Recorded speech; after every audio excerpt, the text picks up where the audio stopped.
Hello folks, this is Randy with H&R Enterprise in Washington Courthouse, Ohio.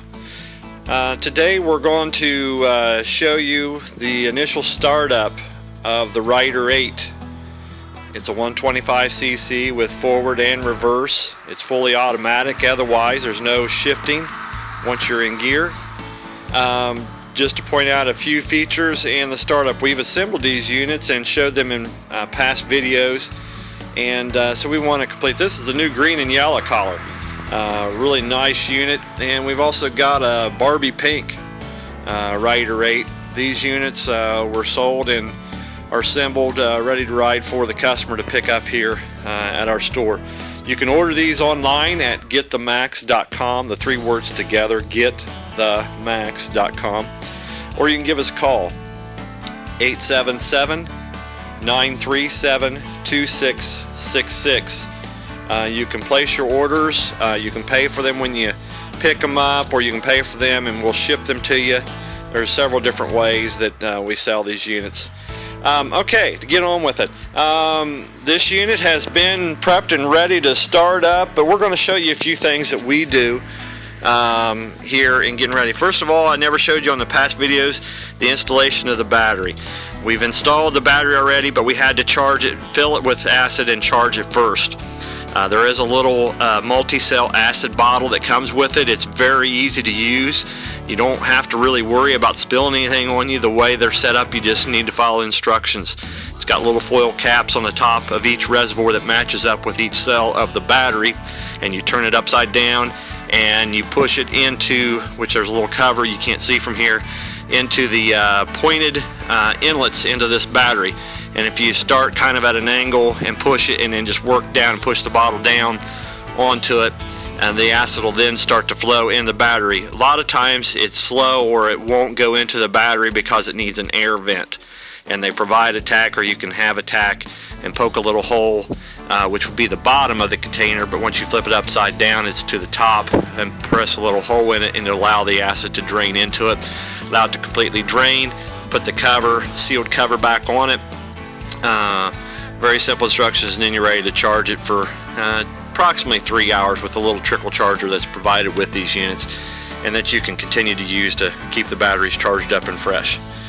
Alright, from there, some things we do. We of course want to fill up the gas tank with 90 plus octane gas, which we've already done.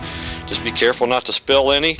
And a lot of times if you're taking this crate delivery, I haven't had any issues, but I just like to make sure. I usually take my air compressor and blow some air in the tank. If there's any loose dry debris down there, it would pop out and blow out, but they have been clean. There should be no reason why they wouldn't be clean, but that's just a safety precaution I do. And just to kind of give you a quick once over, really nice little 4-stroke motor. In this particular one, it's got a nice black finish and some chrome accents to it. And also, just to point out, we're going to purge the carburetor here before starting it. And if you can see, I've already put a rag down on the ground because this drain tube, which comes from the base of the carburetor down, is going to drain some gas out of it. I like to do that to purge and give it a good drink. Clean the bowl if there is any light contaminants or residue there. I'm giving fresh gas to it. Alright, I think we're ready to move around the other side. Before we start it up though, in this particular model, you want to make sure that you check the oil. And here's the oil dipstick. We've already checked it, but you want to turn it out, make sure that the fluid, the oil level is to the top of the X's, the scale on the dipstick. From there, I'm going to show you the other side. We're going to, like I say, we're going to drain a little bit of gas out of the base of the carburetor. And you want this screw here at the base of the carburetor. You want to turn it. It's tight, so you want to be sure not to strip it, but also put pressure on it. Turn it backwards, and if I can show you, I'm going to turn it backwards counterclockwise. You can see the gas flowing onto the rag. It's clean gas. I'm ready to shut it down. I want to make sure I tighten it good as it was when I loosened it, or if it was loose, you want to make sure it's tight. And from there, we're ready to start the unit. Just to point out, I've also got a screw here at the top above the bowl of the carburetor. This is the idle screw. Turn it to the right is going to increase the idle level. Turn it to the left or counterclockwise is going to decrease the idle or make it run slower. Alright, and you have to adjust those sometimes after starting them up. A lot of times they're too low initially out of the crate. And sometimes it's just because the bike hasn't warmed up. It stays at a low idle, and then as it warms up, the idle picks up a little bit. So don't be overly concerned with that. If it's not wanting to idle or die on you, that's how you would correct that. We're going to turn it on. You want to make sure that this has the remote kill switch, key switch. You want to make sure of several things, and I'll point them out, that this is unlocked. You see the little light activated. You want to make sure that your kill button is not activated. You want to make sure it's deactivated so you can start it up. And also on most of the youth ATVs, and it's going to be hard to see because the tether strap is buried up in here, but this has a that's a little better. This has a pull out tether kill switch here, and you want to make sure that this is in or not out too. That can also prevent it from starting. Those three safety devices are nice, but if they are been activated, they can really make you wonder what's happening because the unit won't start up. Alright, we're going to turn the key on, and we see it's on. I'm going to turn it back off because of the neutral switch, and if it's not in neutral, you should not try to start it up. So make sure it is in neutral, and you would do that by pushing or pulling the gear shift lever up or down to get it into neutral position. Alright, we want to set the brake.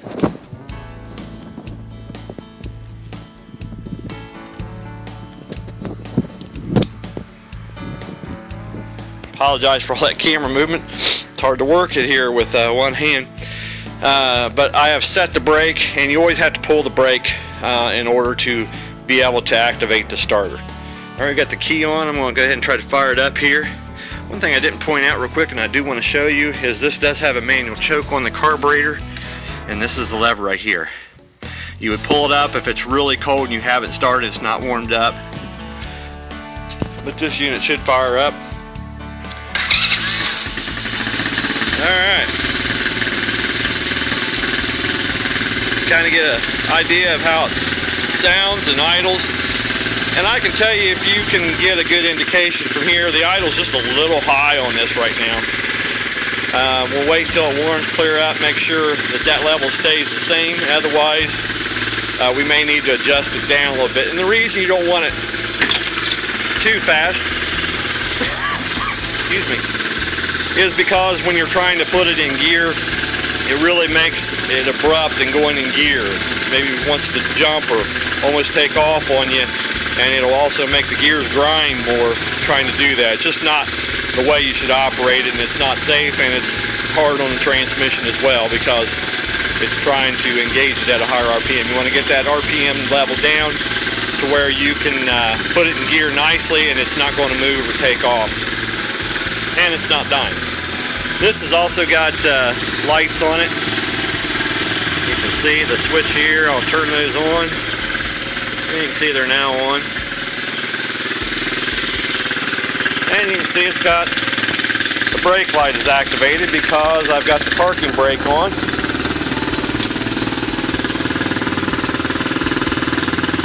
I just let off the brake. Alright. Well, there it is. It started up and ready to go. Like I say, other than fine-tuning the idle, you're ready to ride this unit. Keep an eye on all the nuts and bolts. Make sure that the chain has proper tension on it.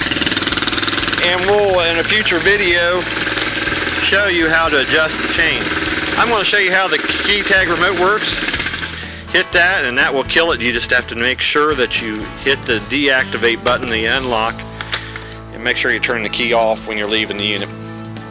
All right, that does it for today. I hope you have learned something from this and it's been helpful to you in the operation, the startup of your Rider 8s and other youth and kids ATVs. Have a great day.